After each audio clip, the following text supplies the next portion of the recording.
The interior journey as cosmology. There's a question I asked myself for months while finishing the 3 volumes. What kind of book is this, exactly? Not in the genre sense. In the sense of what it does to the reader. What it proposes. What territory it opens. The answer I found, after months of analysis, is this. The B-files invert the logic of weird fiction. The inversion I hadn't named.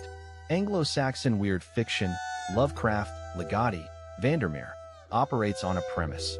The mind breaks as a consequence of exterior horror. The thing arrives from outside. The character sees it. The mind can't hold. It's the same logic that organizes at the Mountains of Madness, Ligotti's Teatro Grottesco, William Hope Hodgson's The House on the Borderland. The horror is outside. The mind is the container that breaks. In the B-files, the opposite happens. The superreality doesn't erupt from outside. It's made from the character's internal material. The breach isn't an external threat. It's a structural metaphor for what happens when the psyche can no longer hold the pressure. I knew this when I was writing it. I hadn't formulated it that way. The difference matters, because it changes what kind of book this is. It's not a book about the horror of what's outside. It's a book about the territory of the inside, and about what happens when that territory has no name, no map, and no one else knows it exists. And it has a consequence that isn't minor for how a story like this can end.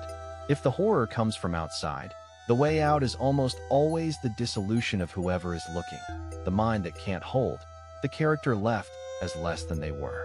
But if the territory belongs to the character, mapping it isn't the same as being destroyed by it. I'm not promising that's a comfort. I'm promising it's consistent with everything else. The 3 investigators and what they carry. Each volume has one investigator at its center, and each carries something the universe amplifies rather than creates. The first learned as a child to read what others refuse to see. That skill and that wound are the same thing. The second documented 40 years of external cases with absolute precision.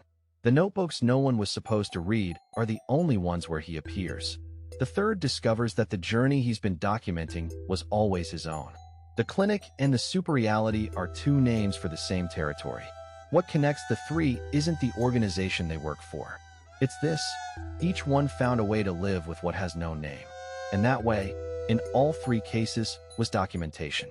I think of Philip Roth Zuckerman, of Sebald's Austerlitz, of Bolano's narrators who accumulate other people's stories to avoid telling their own. The investigator as a figure who looks outward to avoid looking inward, until that separation can no longer hold. What the archive does. Article after article in this series, I keep coming back to the same phrase. What isn't written down didn't happen, and what didn't happen can't be defended. For a long time I thought it was a phrase about world building, about how the chronology works, the case files, the crew. Now, at this point in the series, I think it's about something else, and that it's only here that it finishes saying what it had to say. Documenting interior experience, the crisis, the break, the reconstruction, is an act of resistance against whatever tries to erase it. Against silence. Against the pressure to act as if certain things don't exist because they have no name in the available vocabulary. That's what Bagabat, Alfaro, and Moran do. They aren't heroes. They're people who found in writing the only way to insist that what happened to them was real. The reader this book is looking for. The B-files aren't designed for the reader who wants the horror explained. They're designed for the reader who recognizes the territory from the inside, who knows what it is to carry something with no name in the available vocabulary, who knows the difference between the real world and the place you go when the real world isn't enough.